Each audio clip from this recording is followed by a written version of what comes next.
You look good, you have all of the something they bought you. Yes, goody!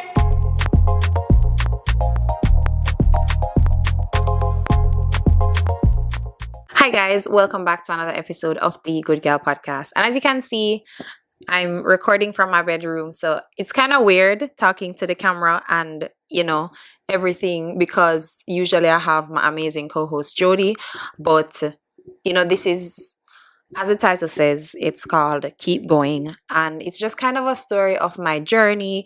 I've been recently inspired to kind of do this video because of people asking questions about my baptism and everything there. So I said I want to answer some questions and I want to share my journey that I think is just about just keep going, right? So let's get into it. um so who I am, right? So I would say that I'm very bubbly. I tend to always be in a good mood. I can get miserable. I definitely can get miserable. But I think for the most part, I'm usually a very friendly person. Um, and I don't think I'm too friendly, because I don't think I'm friendly to the point where I'm enough. You know them people, eh? But no, I'm for sure super friendly, and I love my friends, love my family. Like, I'm like, my family always says that I act like a mother to everybody, and I'm sure my friends would say the same thing. But and speaking of that motherly trait, I've always, ever since I know myself, I can't wait to be married. I can't wait to have kids. I know a lot of people actually, I'm excited for my wedding, of course, but a lot of people are excited for the wedding and not the marriage. I'm genuinely excited to be a wife and a mom, and I know that comes with a lot of ups and downs, but I genuinely think that's like one of my purposes in life. To I can't wait to have my family to take care of and all of that. So yeah, from my parents' perspective, my mom and my dad are still alive, thank God. I have, growing up, daddy's my best friend still. Growing up, me and daddy have been always super close. I think daddy is one of those people who, I can say, as a child, I remember being able to tell him anything and never feeling judged, right? So he's a very cool person. Like, everybody can talk to him. Anybody who meets him always has like a very good perception of him and all of that. And I think I get that side from him. And then mommy's very creative, and she's very good with her hands, and she has like this creative mind, and I think I get that from her, right? Because she's really good at painting, drawing, like creating arts and crafts, decorating. She used to have a decorating business, making gift baskets, floral arrangements, that type of thing. And yeah, so I think I got the best of both of them. I won't say I definitely didn't grow up underprivileged. I grew up, for sure, I don't want to say rich. For sure it wasn't rich, but it was, I would say I was privileged, as I say, because I never wanted for anything. I didn't know what it was like to be hungry. I didn't know what it was like I didn't take the bus. So, I guess depending on who you talk to, I grew up in a more privileged type of setting. Um all the way up until university, my dad covered that, making sure that I, went to university. I got a scholarship to go to UWI, actually, through my stepmom. There was a bank scholarship opportunity, and she introduced that to me, and I didn't pay for university. Daddy bought my first car. So I won't say like I've had a good life. Like, we never have them struggle story there, but there was a lot of ups and downs in terms of living in a separate household from you with your parents, and I think it had the opposite reaction for me, because a lot of people, they grew up in a I guess the correct term would be a broken home, where your dad lives outside of the home or your mom lives outside of the home. And my opposite reaction was, okay, no matter what happens, I always have to create a nuclear family. I remember learning about that in social studies where, a mom and a dad was in one household, and going around my friends who had, a nuclear family where their dad and their mom was in the house, and seeing that synergy, I think I've always admired that for myself. So it had the opposite effect on me, where I was like, oh, this is okay. I actually was like, no, I actually want to see a two-parent household. I want to have a husband. I want all of that, right? The whole spiel. So that was kind of, growing up, as I said, me and mommy's relationship was always a little rocky. There was a lot of back and forth. Things weren't easy, There were a lot of things that happened and all of that. So I won't to get into, but you know, we made it through, and we're in a really good space now. So that's just like a little bit of, my background, my upbringing. And the first thing I would say is, I would say with my journey with God, and I think the most defining times of my life happened at Meadowbrook High School. So that's my alma mater. Pick up Meadowbrook. And it's weird because a lot of people went to Meadowbrook and them don't like pick up Meadowbrook because it just did it. It's one of those schools that you don't have a lot of school pride. It's a traditional high school, but it's a co-ed school, but it just did it. Like, it's not a lot of school pride. It's just anybody who goes to Meadowbrook that is probably super chill. Them not really, them just chill. Like, that's the way I can describe it. There's not a special trait that you can associate with a Meadowbrook person other than like super chill. A lot of people assume that I either went to Andrews or Immaculate or one of those schools based on my personality. But no, I'm a Meadowbrook girl. One of my first friends in first form, her name is Janelle. She actually, I think, is the first person who introduced me to God in a real way. So coming to Meadowbrook, growing up, my grandmother used to carry me to church, and it's my grandmother on my mom's side. So my grandmother on my dad's side actually lives abroad, and I would go to church when I'm there for summers, holidays, all of that in Miami. But growing up in Jamaica and Kingston, my grandmother on my mom's side, when she was alive, would take me to Sunday school every now and again. But she went to an Anglican church.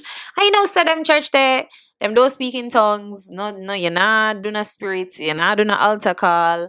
No, them something they not go on. You just hear little psalms. Them come in with some little smoke something, and you hear, you just, you sing to him from the hymn book, and the man preach, and you go home. That's it, right? So when I went to Meadowbrook and you get introduced to ISCF and them thing there, yes, when the people is extra, like, you know what I mean? You never really, I don't think I ever understood God in his entirety because of kind of that upbringing and all of that with. Yeah, we just never understand it. So it wasn't something that I grew up seeing, so it almost did scare me, to be honest. So I had these group of friends, Janelle, Nicadia. I feel like there was somebody else, but I can't remember her. But Janelle and Nicadia were the two people that I was closest with, and they were both Christians, or their families were Christians. And, Janelle at the time when I was in third form actually, fully committed and gave her life to God. So I like to call Janelle my spiritual soul sister, because she's one of those persons who made God relatable. She never too much with the whole, she never act like she holier than thou, and she was very relatable. She was also very open with her struggles and the things that she went through and all of that. And she was not afraid, she was unapologetic in her journey, and the realness about how hard it is and all of that, and with God, and at such a young age, because remember, this is third form, right? So you'd like, and then I'm a person where I got to go really early. So my dad, super chill. So I was going to parties, and then I was also not a bad child. I was very trustworthy. There was no, nothing. So I think I got to go out a lot earlier, right? So I'm going out. So third form, you have, and at that time you had kids parties. So you had like color coded, swinter, them little picnic party. Like, it's not like now where you have people just go sans and them big people party there, you see some 14-year-old. No, it's not like that. You actually had like parties for kids, and you had people who put on people from other schools who put on parties with the help of their parents for kids. Yeah, so I remember, just living my life, and you start, go out and all of that. And this is Janelle came to me one day at school, and she said, she had a dream that me and her were going to hell. Huh? And bear in mind now, at this time, like, me afraid of hell, I'm afraid of hell, I'm afraid of God. I'm just afraid. Me always used to just afraid of things. Me was afraid of picnic. I'm afraid of hell, I'm afraid of God. I'm afraid of everything. Like, so when she come to me, may I say, I was so scared, but I think I reacted to that with anger. Like, why you coming to me with this? Why you bringing this to me? Why you telling me that I'm going to hell? But she wasn't telling me that. I think she was just expressing what was happening in her dream. And she said that she had a dream that me and her are going to hell, and she's giving her life to God and all of that. And honestly, she has been. And since that day, when I tell you that girl never let up, like, through even now in my adulthood, we ended up going to UE together, all of that, and she just never let up. She was one of those persons where even when me I run her, I'm not answer, she'd still text me. Even when me I say whatever, she would just literally, and she never too much. It never felt overbearing like, yo, I want block her, It was always, and she was, even when me not answer, and then 3 weeks later, I call her and I say, yo, to me, I got through this. She would always be there to talk to. And even to this day, she's still like that. And through her, I've received a lot of, prophecies and, things from God. I remember at a very early age, she told me that I would bring my family to God. And I'm like, and at that time, remember say, I don't know about God. Me used to go from Anglican church. I don't know nothing. Me not baptized. Me not go to church, right? Because at this point, my grandmother passed on. And me not go to church like that. Easter Sunday, maybe a little Christmas, something like that, you go to church. But you're not involved like that. So she was like, you're going to lead your family to God and share. And I can just say share that one, because all of them are still, some of them you still hold close to your heart, and me and God will work that out. But that one I can share. And she just, I don't worry about something Janelle tell me over the years. And I remember like, yo, this is just too much, all of that. And but she was always there and willing. And Nicadia, on the other hand, was also a Christian. And I remember my first interaction with a church that was not Anglican was through Nicadia, right? So she went to she invited me to her church, and I see people are getting a spirit. I see people are speaking at tongues. I say, what is that's the first time I ever hear somebody talk in tongues, and I'm like, what is this? And she had to explain it to me and show me that it's actually in the Bible and da da da da. And me never know about Father, Son, Holy Spirit. I think I just God. I never know say, and you know about Jesus, but you don't know, like, say, are two different people. You don't understand them time there. You really don't understand. And I think they're still, you're young. So when she took me to church, I remember, like, when I tell you when them start getting spirit and him I preach, and it was one of those pastors who was a prophet. So it made me uncomfortable. Him literally going through, and I remember in high school, all of that, him going through the crowd, and him doing all of that, and him pointing out people and saying, this is for you, this is for you, this is for you. And to this day, I don't know if, like, I get it, but I don't know if I like it. So it's still something, again, me and God working on, and I think it's because of my initial interaction with it, why I may have some apprehension towards it now, even while I understand. But yeah, it was one of those things where me I say, yo, what is? I'm just literally run out of the church. Like, it's me, my bad up on stage, run. I literally ran out of the church, and I just never went back, and I was like, boy, them too much excitement. And the way them used to behave, I feel like there was a lot of young Christians at Meadowbrook, and it's so funny seeing them now. So some of them aren't Christians anymore. Some of them kind of, like, I was scrolling on TikTok, not to judge anybody or not judging anybody, but because everybody's journey is different. But it was just how I saw one of them doing like a dancing challenge, and she clearly not, she more in that dancehall realm now. And it was just like how they used to behave, like you need to come to God now, and da, da, da, da, da. Like you always hear about God with this. I always saw God with this like hammer, and this person or this being that just wanted to like control your life, and you need to do this, you need to do that, all of that, right? All of this was happening, and I remember I said in fifth form, I'm a person, I'm not gonna lie, I wear my heart on my sleeve. So I always like, I remember having like my first high school boyfriend and all of that, and then that breakup happened. One thing, I gotta be honest, after I break up with a man, it always lead me to God. Tell the truth. Tell the truth. I'm gonna be honest. So, and this is high school. This is like your first real heartbreak, like high school, like puppy love type of thing. And you're like, oh my God. Blah, blah, blah.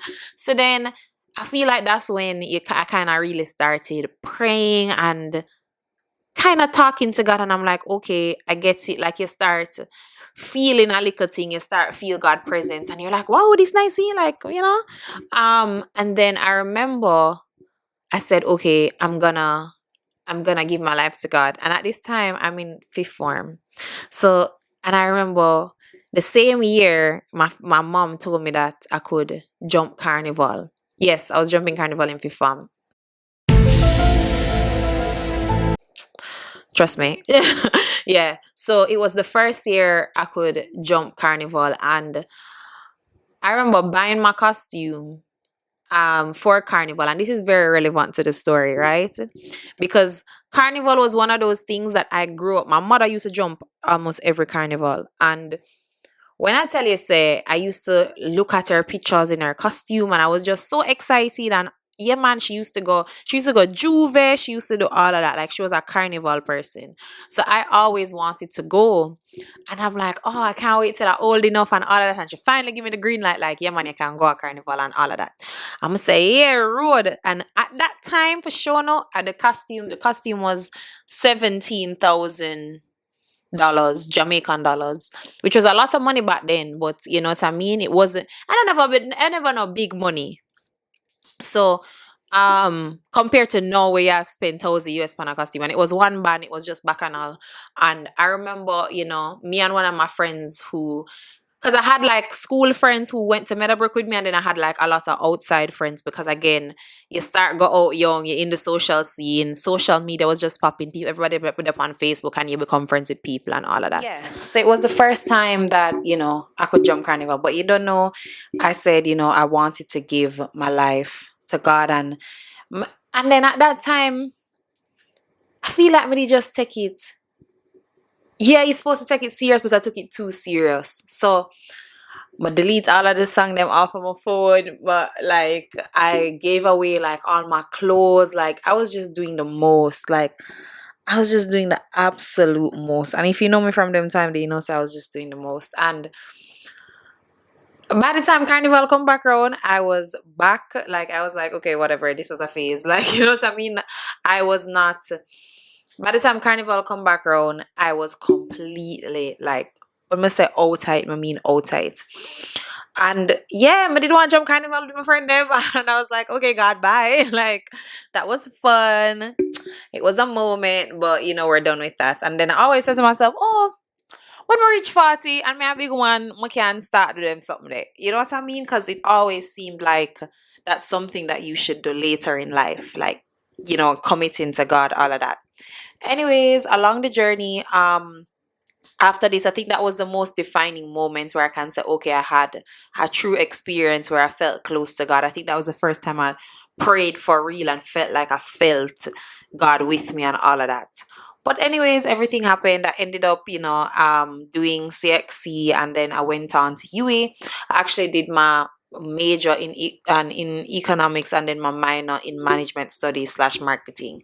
So I actually went to UWI, and then you start to be introduced to different people, and then there's a lot, you just keep going, right? Again, keeping with the theme, you keep going. So I'm going through this thing called life, and let me tell you something.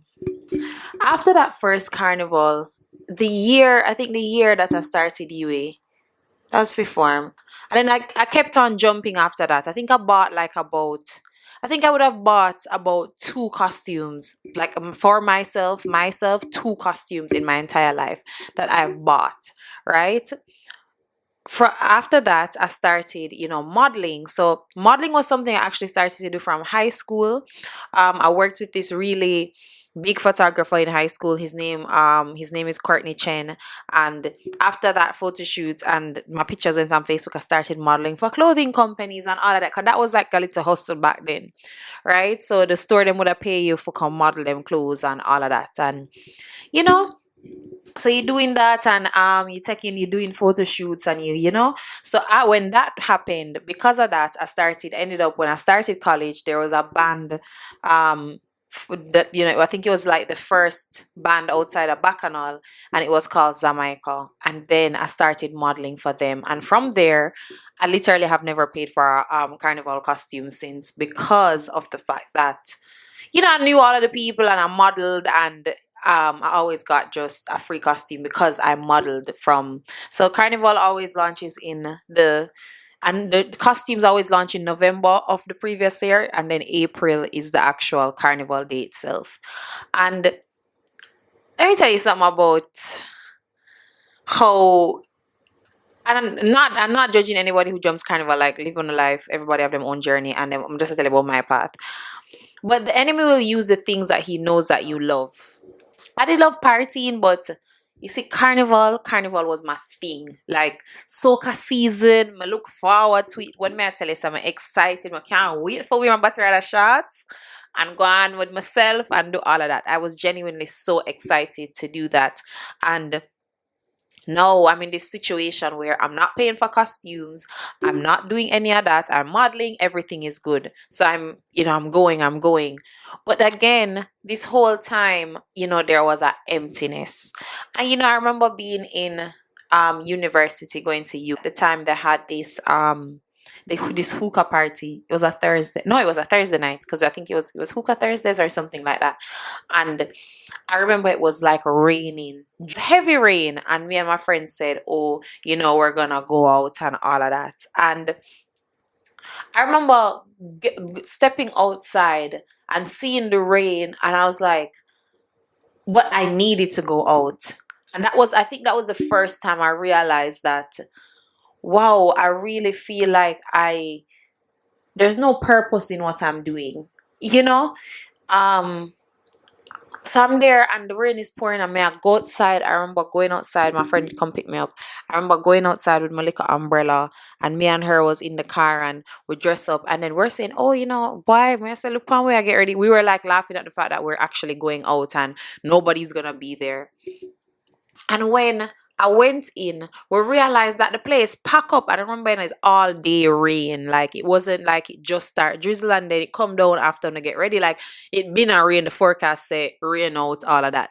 So I'm there and I'm like, actually, it's the first time I really taking in what's happening. And I'm like, all of we can't so sad. Like when I say we can't find contentness in our yard. It's a rain. Like we just outside and it's a rain. And I remember in myself, I wasn't judging anybody else. It was more looking at it was more a moment of introspection where I was like Bomba, like why am I out here like this? And may I say I literally needed to come out or I wouldn't have felt good.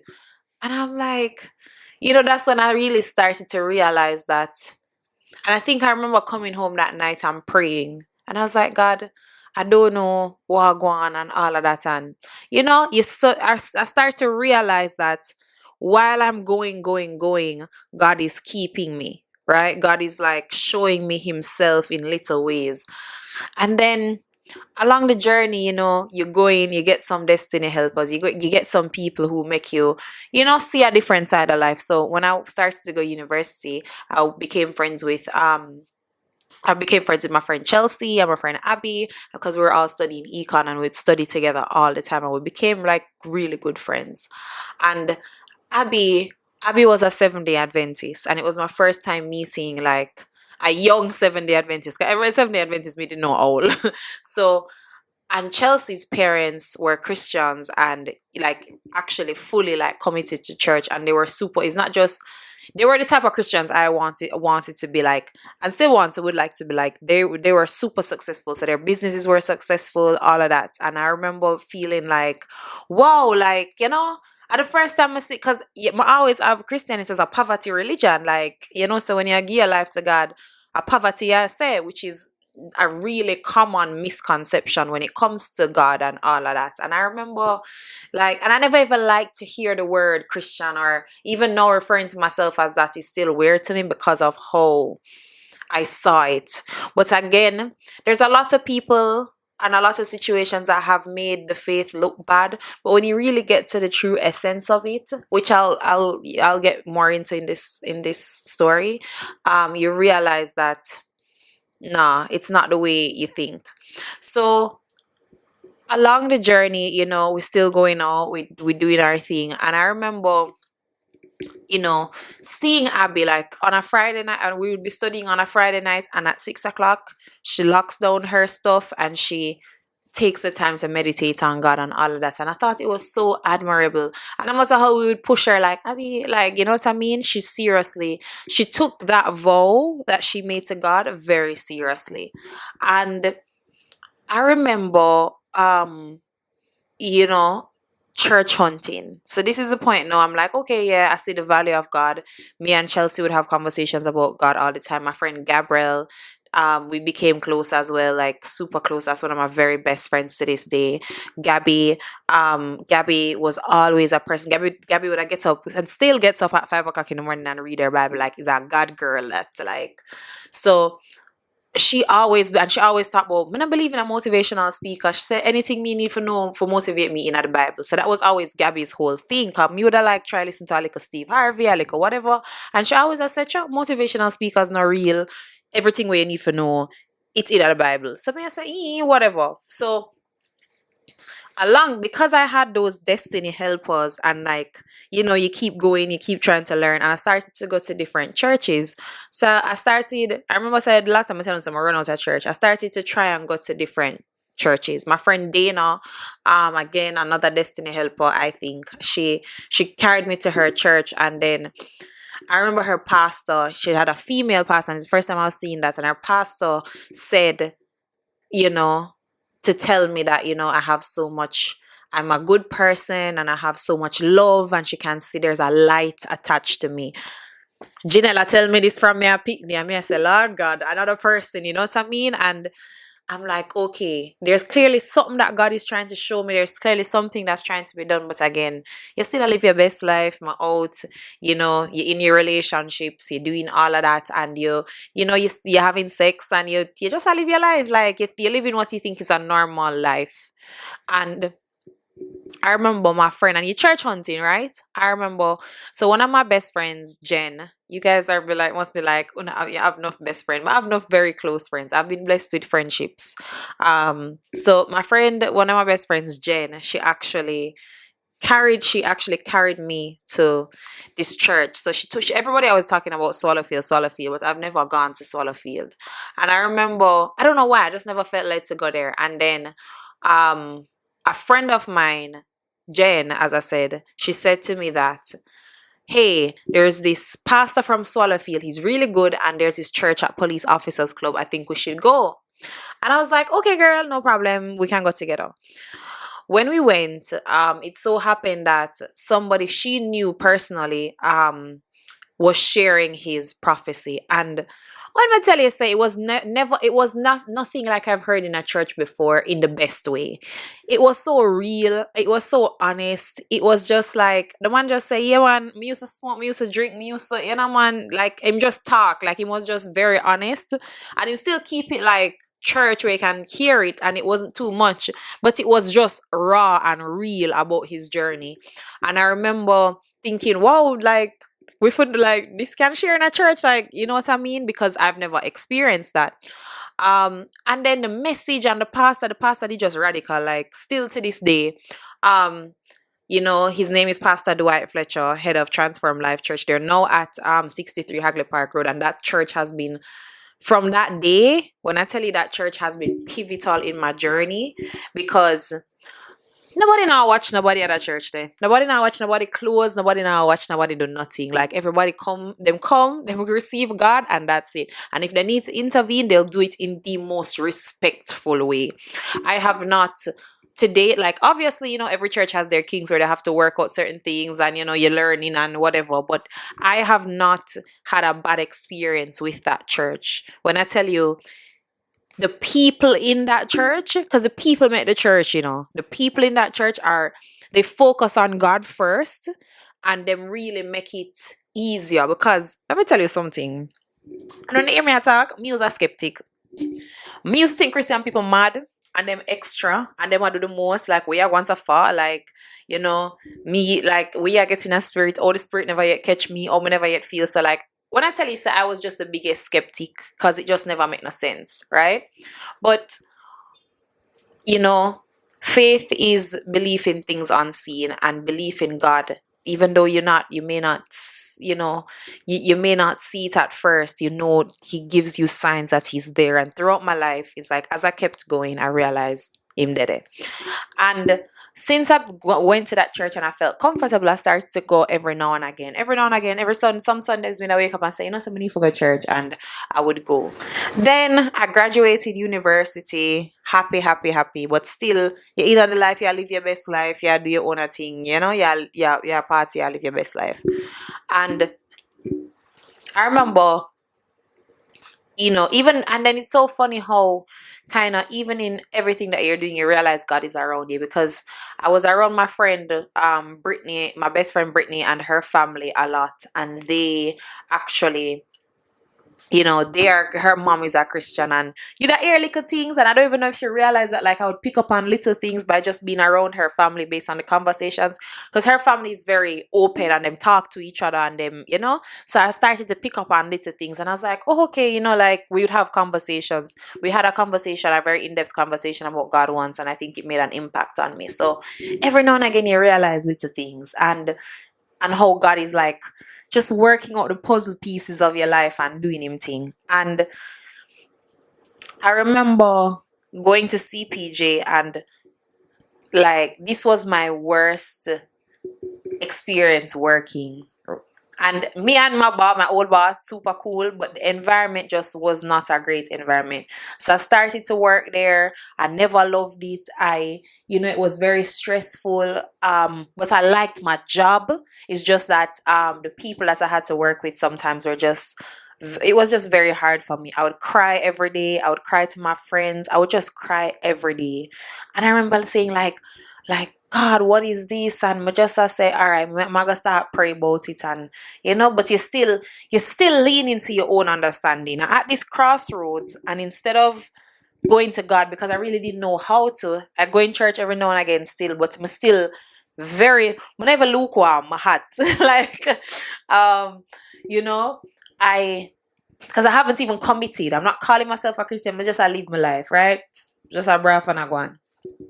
And I remember saying, no, man, this, I don't understand why mafia do this job and may I go through all of this. But along the way, as you keep going, you realize that certain things are for purpose. Because 3 of my really close friends now, the person who I do the Good Girl podcast with, Jody, I met her at that company. And 2 of my other close friends, Ashika and Denise, I met them at that company. So if I had not gone there, Good Girl Podcast probably wouldn't be here. I probably wouldn't even be able to record this video because I wouldn't have had a platform. I wouldn't have been inspired. I wouldn't have had like-mindedness to create a podcast with Jody. You get what I'm saying? So it was just one of those things where it's like you look back on it now and you can laugh and say, but when you are going through it, it's like, why me I do that job here? Anyways, when all of that happened, I then they ended up leaving and going on to better jobs. And then I was the last person to leave. And again, at this point, instead of seeking God, I'm like, no, I need to leave. Like, and I just need to leave this company. And, you hop, them say you hop out a frying pan and hop in a fire. And it wasn't that the companies were bad or the jobs were bad. It just, when something is not for you, it's just not for you. ended up going to this cannabis company. It was a startup, they're just launching. And I remember being like, oh my gosh, like couple months in, this is not the job for me. I need to start job hunting. So I'm job hunting again, job hunting. Then boop, COVID. Hello? COVID comes and I've been job hunting for months and I haven't heard back anything. And me I tell you, say me I drop off, me I drive, go drop off resume, me I send email, me I do all of this, and I'm like, oh my God, did I make myself not marketable by coming to work at this company? Did I do that? Or like, because you're coming from a market, you're coming from a marketing executive, and then you're going into like being a sales rep at a cannabis company. And yeah, so it's like sales and marketing. So it's like, you're there like, what is this? You know what I mean? Like maybe did you, and you have these questions. So at this point, I got introduced to another destiny helper, right? Right. So we used to go to the gym. So when I was in university at some point, I used to train with a trainer, Supreme Fitness. Big up yourself, Andre. And he actually, and then Andre actually had, Andre have like him Supreme Girls and like Holy Pot Different, which is like all the people who train with him. He's one of the top trainers here in Jamaica. And there was this girl, Kerry, and I used to see her, but I never really. It's not like we had a problem, but we never spoke to each other. Like we never knew each other to talk to each other. So it would always just be casual, like hello, general, hello to the group, all of that, right? Anyways, when Kerry says, so Kerry DMs me randomly one day and sends me something, and she said that she really felt like, because Kerry's a Christian, and she felt like God told her to say that to me. And I was like, that's crazy, because I'm going through this thing, I'm looking for jobs, and then COVID lick, me feel defeated, me feel like people are lose them job left, right, and center, and boy, look like me I gonna get no new work, and and at this point, mommy's actually unemployed, like she's out of a job, right? So she have her way of earning and all of that. It's not like she was, she's not fully earning, but at the same time, you're the only person working in a household. It puts a little bit of pressure, and not that she was putting pressure, but it just puts up pressure because you want to do better for the household, all of that. And I said, I remember this is the first time I can say that, like, I hear God telling me to do something. So I keep praying and talking, and Kerry guiding me, and we're talking, and I hear God say, leave my job, right? This, grant you, this is COVID, this is 3 o'clock p.m. lock off. Like, you hear what I said? 3 o'clock p.m. every Sunday lock off. In the day, 6 o'clock p.m. People are drop down, people are lose them work, all sorts. Like, the world just was in chaos. And in all this chaos, every day I'm on Twitter and I'm seeing people lose them job. At the time I was on Twitter, and I see people saying them losing them job, da da da da da. They're scared, people getting laid off, da da da da da. And I'm like, God is telling me to leave my job. And it never made sense because I didn't think it was God at first. I'm like, Ciao. Anyway, so this is like 2-3 weeks I'm pondering on it, and then I had this very strange inclination not to tell anybody. So I'm like, I'm not telling anybody about this because it's not gonna make any sense. And I could almost feel like I heard God saying to me, don't tell anybody. And when I say I heard God, I want to clarify, it's not let me hear a voice that said, don't tell anyone, like an audible voice. It's more like a feeling in your being, and a thought pops in my head, and I'm like, God, are you that? Like, I have to question it. To this day, sometimes I still have to be like, God, are you that? Like, because sometimes you don't know what thoughts are yours and what thoughts are not, right? Because I'm telling you, it's just not making any sense. Anyways, all of this is happening, and he says to me, leave your job. So I'm confused, I call out the church office. I'm gonna ask, hey, can I speak to Pastor? Because at this time now, they were doing online services, and I remember this voice of God I heard after they did a sermon, and an online sermon, because you could watch online, as I said. They were doing an online sermon about how to hear the voice of God. That was one of the first sermon series that they did during COVID, because you're at home, you don't know how to navigate the world, so you need to be able to discern and hear God's voice. So after that sermon, and I write notes in my house, I do all of that, and I heard God saying, leave my job. That was the first thing. And I was like, this don't make no sense. God, this don't make no sense. So I remember calling the church office and like, hey, can you give me some guidance? All of that. And I wish I would remember. I didn't remember. I didn't take that lady's name. I wish that I would remember her now. I remember calling TLC and I was like, and the lady on the phone was just like, you know what to do. If you know what, that's all she said. She said, if you feel this way, if God is telling you something, you know what to do. And that gave me complete peace. So the Friday now, I said, okay, God. Remember, I'm applying to jobs. I did job interviews previously, right? I did a job interview I did couple job interviews previously. I interviewed with where Digicel, where I am now. I interviewed with, I think, JN. I interviewed with a couple people, but I just haven't heard anything back. And I was like, I possibly won't because of COVID, right?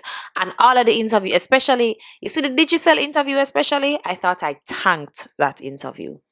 Because and initially, and again, that's how you need to just keep going, and God will kind of put things in your path. Because Jody, who I would not have met if I did not go through what I went through at CPJ, was the one who sent me the link to the job. And I was like, Jodes, I'm underqualified. I'm not gonna get through with that. And I remember being like, wow,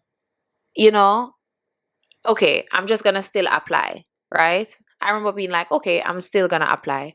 And I ended up applying for that job with Digicel, got 2 interviews and just never heard anything back, right? So all of this happened previously, not hearing anything back, but I'm hearing God say, leave my job. So, and not just leave your job and don't tell anybody about it. Don't talk to anybody about it. It's like God is saying, put my full trust in him. So I said, all right, bet. I said, okay, I am going to do something I've never done before. I've tried the world, but I've never tried God. And I said, okay, I'm going to fully submit and I'm going to put my trust in you, right?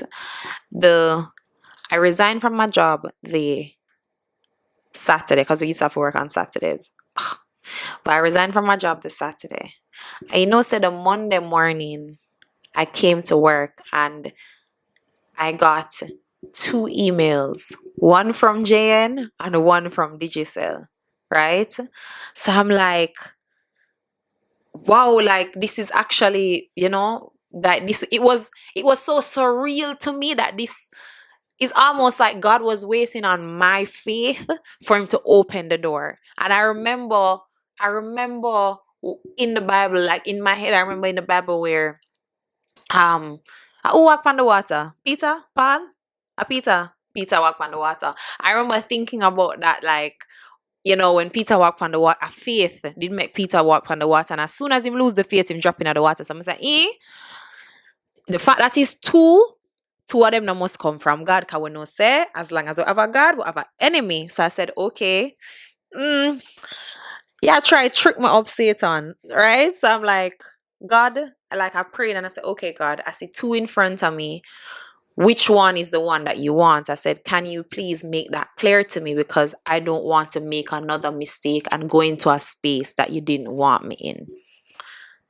The same evening, right, after I got the job offer, because I didn't reply to it, somebody from Digicel called me, an HR person, and she said, hey, I felt led to call you, after sending the offer, because she called me before to send the offer, and she said, I felt led to call you again because on your application, you put, let's say, for talking sake, you put $100, but the job is valued at $300, and I felt like God wanted me to change that for you.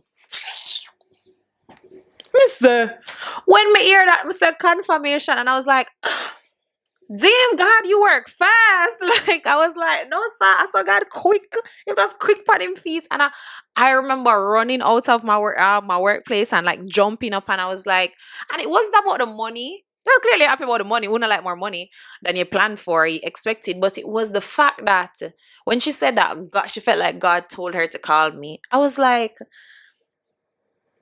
wow, like, so it's almost like he literally was just waiting for me. And that showed me that also too. When you're praying for something, sometimes God answer, but the enemy here too. So you have to be careful. So that way I said, okay, this is what I need to do. So I accepted the Digicel offer. And when I accepted the Digicel offer, right, I started to research, what to do when God gives you a job. Because remember, at this point, you start experience God knows something. I want to follow time good graces. That's the first time I was introduced to tithing. And I was like, okay, I need to give 10% of my monthly income. And when I tell you that my journey started at Digicel, where it started out rocky because I was working with somebody who was a bit difficult at that time, and but through that difficulty birthed another destiny helper, my friend Shalanda. And we when I tell you, we've been just close, like just close, and just and every single time that it got more difficult, me and her would come together, and we were a unity. And she was also somebody who believed in God and went to church and all of that. And when I tell you that so through that, and when I tell you I didn't have to lift a finger, that situation handled itself. Right? It literally handled itself. And I ended up even leaving that department that I was in. And when I tell you, God just do him thing, like even now. And then with that, I got two of the best people. Like, I've always wanted like a mentor. And now I can truly say I have two mentors who I look to for everything. I have a male mentor who, he was my first marketing manager at Digicel. And when it was time for him to actually pass me to another manager and say, hey, there's an opportunity in this department. Do you want it? He literally sat me down. He said, this department, would you take the offer?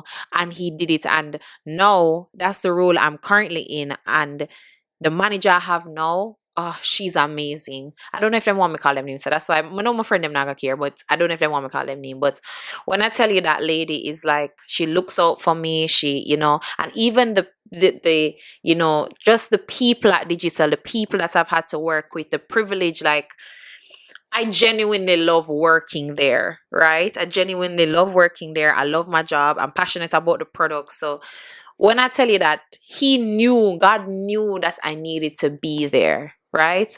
And through, this job and all of that, I was able to, renovate my grandmother's house, which was always a dream of mine, renovate a space for myself, just really kind of invest in myself, buying equipment for my podcast, all of that, like, and all of those things God just did.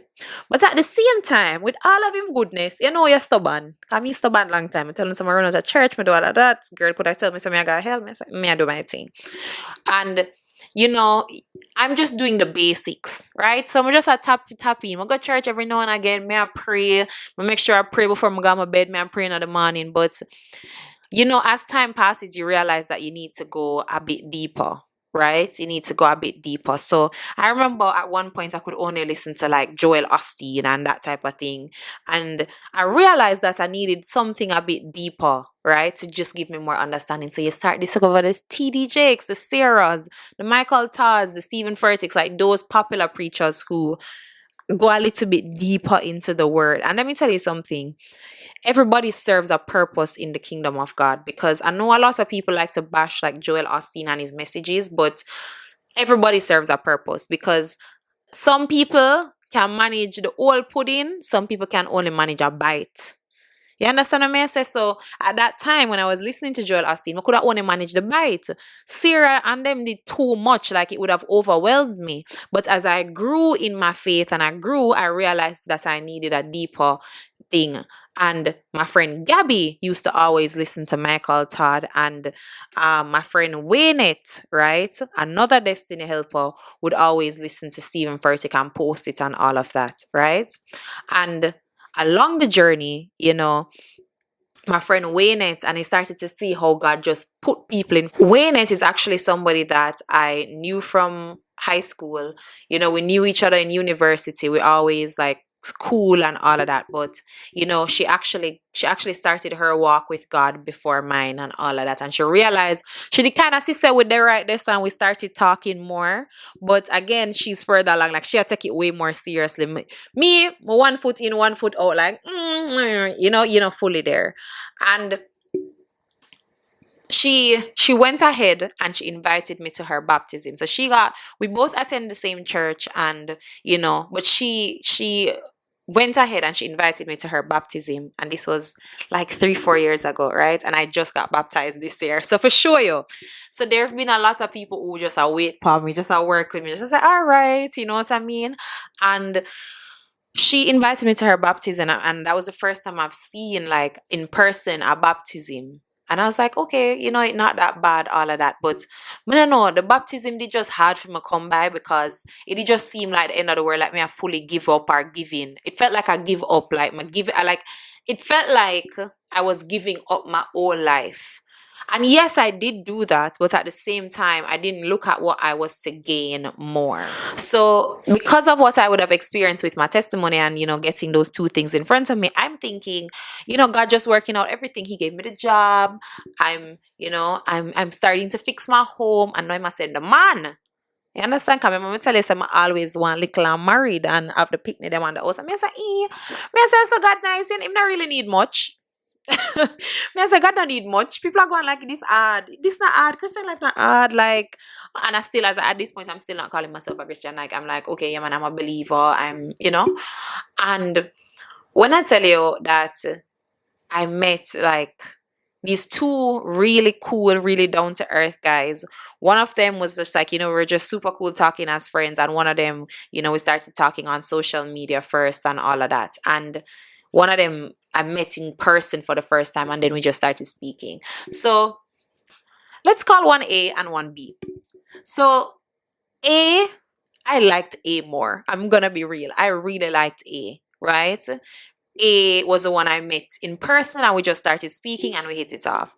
But B was a slow burn, but he seemed sweet. And, he was just more interactive. And I was like, and then I found out some stuff about A in terms of, and then again, we weren't speaking for a long time. We were just probably speaking for like a week or two. And we just hung out, I think, once or twice. And then I was like, no, me and A not gonna work. So, and then when I went, so I hung out with A first, and then I went on my first date with B after me and A kind of just like, and the first date was okay. I wasn't, and I was like, after the first date, I was like, why should I go with A, like, like A looked like him up more, so I was like, it's still back and forth in my head. But then I went on a second date with B, and it was just so romantic. Like, it was a drive out, and we had food on the beach. It was just so nice. Like, it was just like everything I could dream of. And I remember like driving home from the beach, and I was like, oh my gosh, like this is my husband, this is the guy I'm gonna marry. Like, little fool. So I really thought, no, but seriously, I thought everything was just falling into place, and I'm like, finally, the song was like, finally it's happened to me. Like, I was like, yes, so. And then I don't know why, I don't know about other women, but why as women like me, I get ahead of myself when it comes to these things. So wearing my heart on my sleeves is just, again, coming from that desire to, have a family, all of that. So through all of this, we're doing our back and forth, and, would naturally, he comes, and that's worse of a distraction. I'm not praying as much. I'm not going to church as much. You still do a little one and two little thing, but you're not as committed as you were, because you're going out with him, you're doing more with him, you're so engulfed in your relationship. And I remember we broke up, and I remember, I still remember, the thing is, I said that nothing is gonna shake my faith. And I remember that I still going in, but you still have sex. Like, me da literally have sex with him the Saturday night and just go to church the Sunday morning. Like, and everybody, may I be real and honest, like a lot of us have that story on our journey. And I remember when everything was happening, we got back together because we were like in this breakup makeup type of thing, and we got back together, and it was my birthday coming up. So this is where, the people that what God puts in your life check you. So Waynette calls me, and she's like, again, remember, so Waynette at this time is like, remember, she invited me to her baptism. She's more of, we're super closer now, but she was more of like my church friend back then. So I wouldn't necessarily, so she don't know, it's not like I'm talking to her about B or who he is or anything like that. So I'm not talking to her about my relationship. I'm more talking to her about God and things about church or little things, right? And again, I'm an infrequent church goer. So, and at this point now, I'm just really listening to church online. Like, them open back. Remember, COVID kind of garnish now, and ish, 'cause it's still there, but you get what me I say. And I'm just listening online, right? Although you're supposed to go back in person, but I'm listening online. And I remember she called me before going down for a birthday trip with B, and she was like, um, God said to tell you to let me choose. Bear in mind, like, I expect things like that from Janelle. Because Janelle always, from a young Janelle, I do them someday. Waynette has never, ever, ever, ever, ever, ever, ever done that. Like, she's not. So she said it's been a feeling that she's been having, she really feeling like she hearing that, like, let me choose. And I was like, boof. Like, it just boof me. And I was like, I say, God, like, him can change. Him have potential. Him not a pickney. Him successful. Him da da da. Like, I'm listing all of these things that make him the guy for me. Like, I'm listing this to God, right? And I'm like I heard her, and I'm like, okay, thanks. But we still up at my back and I got my trip. You know what I mean? And because one thing about me, remember I can know something. It's when I'm in a relationship, me have a fighting spirit. I'm not left you. I'm not leaving you. Like, we're gonna work it out, we're gonna stay together, and we're gonna fight it out. Yeah, man. Shut your stupid.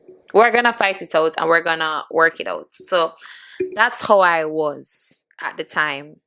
And I think I still have that fighting spirit, but I think now I'm understanding that needs to be saved for my marriage and the right person, right? So again, I was letting my passions and my desires control me and just thinking with my flesh. And I remember him, so go on this birthday trip, all of that, everything is perfect. And then when God don't want you with somebody, you're not going to be with them. And I remember we ended up breaking it off in December. And, as I told you, I have a fighting spirit. So he was the one who actually broke it off. And I remember being like, okay, it shook me and I was sad and I was hurt. But there was a shocking peace, because the peace came from God saying to me through Waynette that to let him choose, right? And I was like, this means that I'm not supposed to, this means that I'm clearly not supposed to be with this person in this season of my life. And I remember I said, okay, so that December, I remember saying,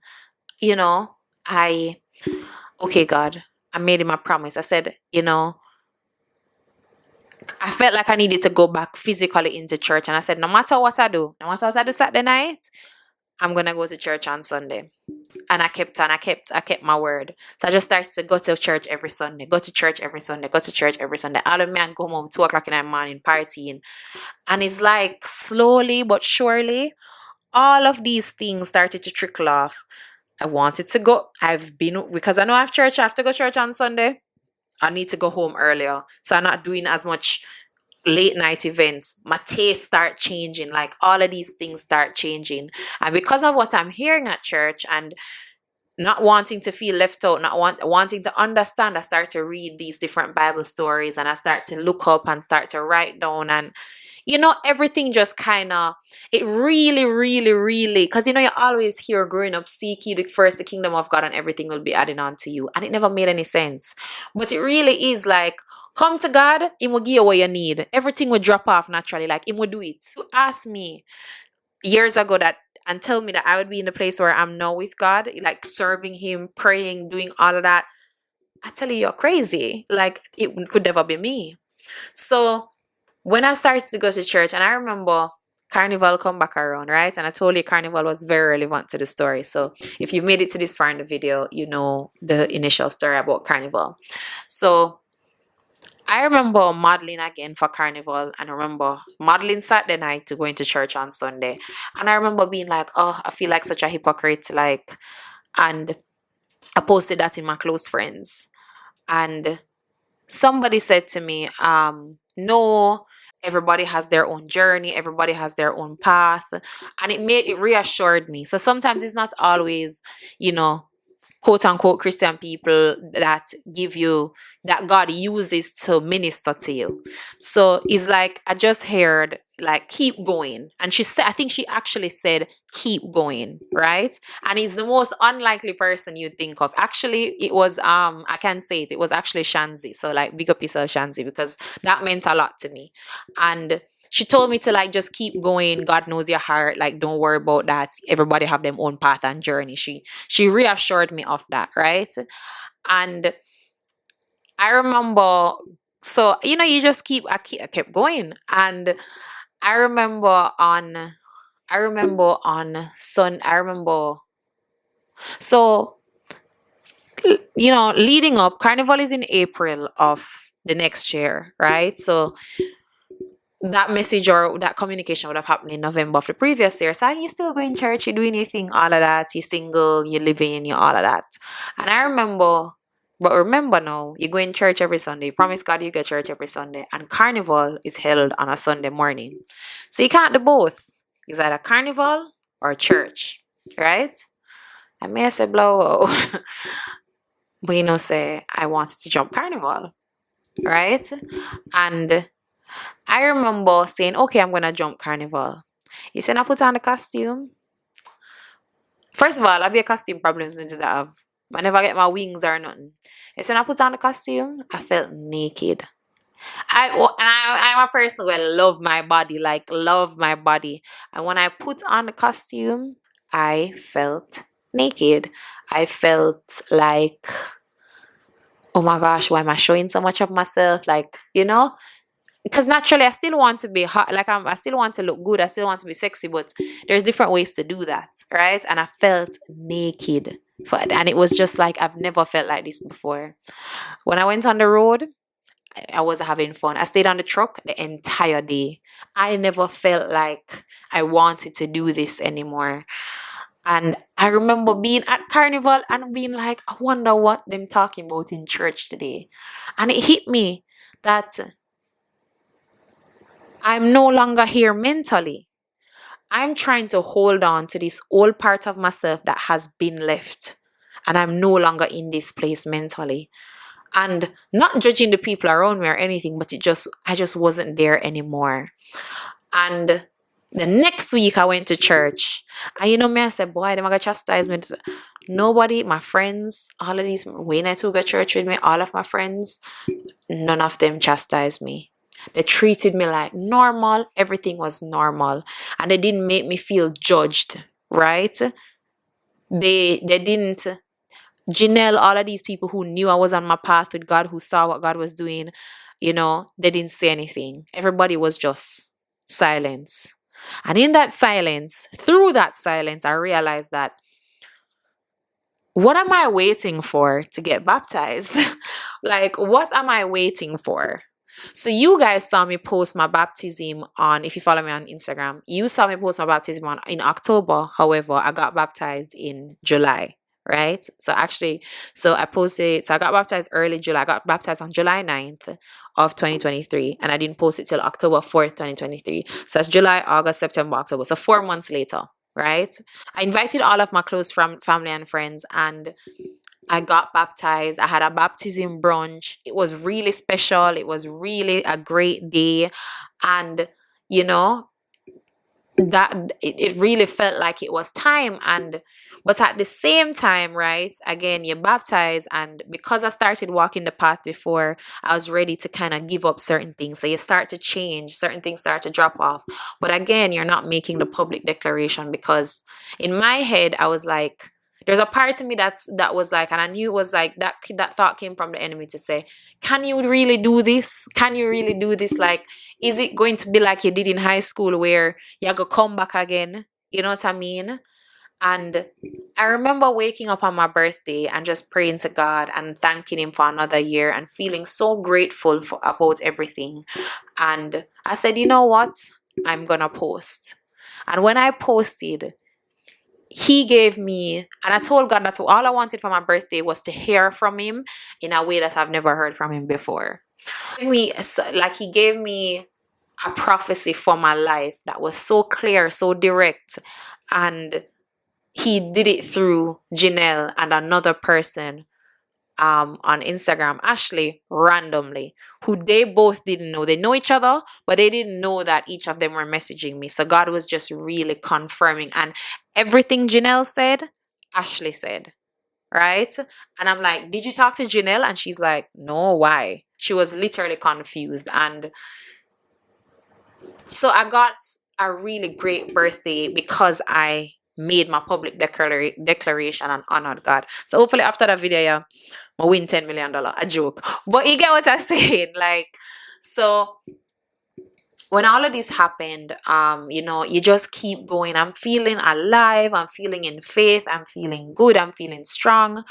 And I remember, and my birthday trip was coming up. So we were, me and my two best friends, me and Gabby and Brittany, going to Mexico. And it was just a great planned trip, a lot of dinners, nothing to compromise my faith. Like, I felt like, oh, it's doable. It's not easy. And I have my days when I just want to cuss somebody off or whatever, but it's doable. I have a great support with my church. I have all of these things, and life just seemed good. Went up for my Mexico trip, and I usually stay with my brother in Miami, to discover that, long story short, when I went up, he's the type of person where he didn't like to share when anything was wrong. So I went up and he was saying, just stay with grandma and grandpa. And that, he never says that. So when he said that, I knew something was wrong, and he was like, he's in the hospital. And when I went to the hospital and I saw my brother, my best friend Brittany was with me, and I literally broke down because I've never seen him sick, right? So I go up for this great Mexico trip. I come back, everything, and I go up for this great Mexico trip, and you have to leave from Miami to Mexico, and I discover that my brother's sick. What do you do? So I call in the troops, I call all my family, my dad flies up immediately, all of this is happening, right? And yeah, all of this is happening, and he can speak, and I'm like, okay, I'm not gonna go to Mexico. And he says to me, the last thing he said to me is like, he said, no, you need to live your life. He was like, you need to go to Mexico, you need to experience this, because he's a person, he traveled a lot all over the world, he's been almost everywhere, and he believes in traveling and all of that. And he said, one of the last things he said to me was, live life, enjoy it, live it to the fullest, go take the trip. He was like, come back and show me pictures. And it ended up that he passed in the hospital, and the last couple of weeks, funeral planning, all of that. And this happened a few weeks ago, and it's almost like my birthday happens. God gives me this amazing gift. He tells me, things are going good. I'm baptized. I'm trying to walk in faith. And then this thing comes and it just hits you. But again, I hear the voice of God saying, keep going.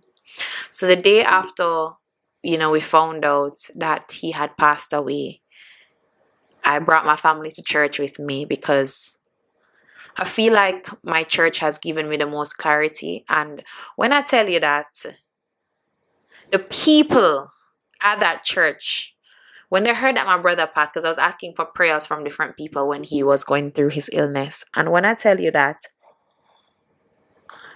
they literally were so good to me. They weren't too annoying. They weren't too much. They were just praying. They were just, even when after he passed and everything, they were just such great community in this season, because I'm still going through it, because it's still super fresh. And it's honestly a story, or it's honestly a journey. And it's honestly a journey about keep going, because I may not understand why this has happened. And, it's so funny because right now, at one point in church, they're doing a series on healing, and they're talking about that, we are seeing things through this little lens while God is seeing it wholeheartedly. So I may not understand why he was taken away from me. That I'll never get to see my brother again. But I know that God is working. And I know that through my misunderstanding, there is a God that is there, that is real, that has my back, that loves me. And that faith cannot be shaken. So that's my journey. That's my testimony. And I hope you enjoyed.